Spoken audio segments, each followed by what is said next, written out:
Од владата најавија бомбастично дека ќе започне да се спроведува новата даночна реформа во Република Македонија. И секогаш кога ќе се споменат даноци, нормално стравка и граѓаните.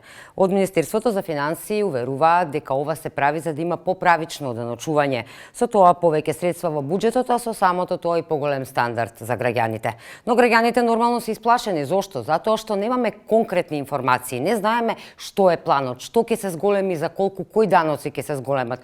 Според граѓаните сето ова се прави за да се заташка нешто што на крајот повторно ќе удри по и така веќе празниот џеп на македонскиот граѓанин. Но од владата уверуваат дека не е така, дека нема конкретни информации само поради тоа што е отворена јавна дебата и на крајот ќе се избере најдобрата солуција, па ќе се види кој конкретен предлог ќе се земе во предвид. Но еве ајде додиме со реч. Што знаеме досега од ова што ни е презентирано? Ќе се започне етапно. Прво со данокот на добивка, данокот на личен доход и данокот на додадена вредност. Министерот за финансии очекува дека само од овие мерки ќе се влијат дополнителни 54 милиони евра во буџетот. Да одиме со ред.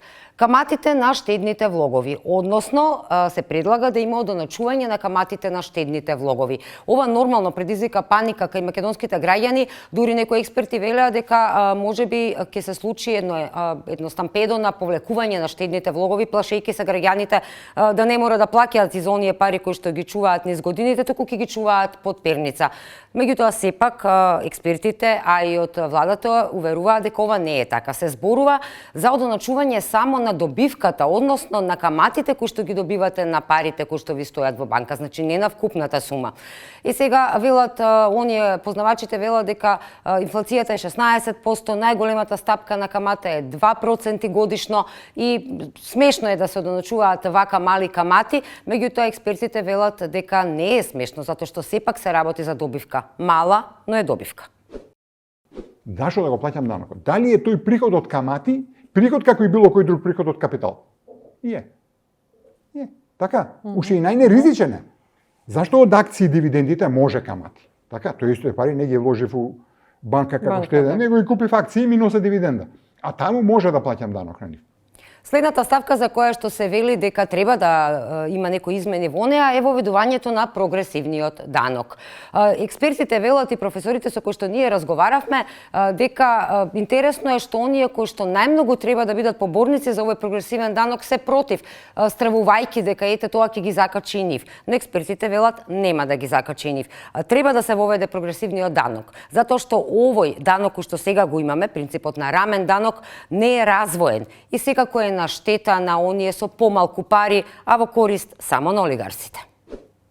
Тој даночен систем на рамен данок е несоодветен. Тој е феудален.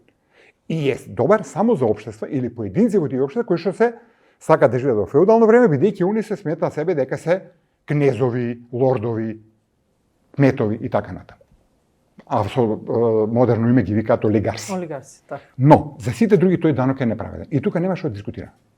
Следната ставка која што ќе претрпи промени во овие нови даночни реформи е данокот на реинвестирана добивка. Односно досега имаше даночни ослободувања за одредени ситуации кога фирмите кои што ќе добијат добивка, таа добивка не ја делат меѓу себе, него ја реинвестираат во опрема и за да го зголемат бизнисот. За да се добие поразвоен бизнис, овие даноци има даночни олеснувања и овие фирми не плаќаат данок. Сега идејата е да се воведе данок, односно ќе има само ослободувања во однос на зелена енергија, технолошки иновации и така натака, но за повеќето ќе се укине. Експертите велат дека и ова треба да се направи затоа што низ годините одредени бизнис лоби групи кои што имале влијание се издействувале мал милион даночни олеснувања и тоа не е во ред. Професорот смета дека треба да се укинат овие даночни олеснувања и секој да си плаќа за својата фирма. Вели што е проблем? Ако имате данок на приход, односно ако имате голем приход, ќе плаќате и поголем данок.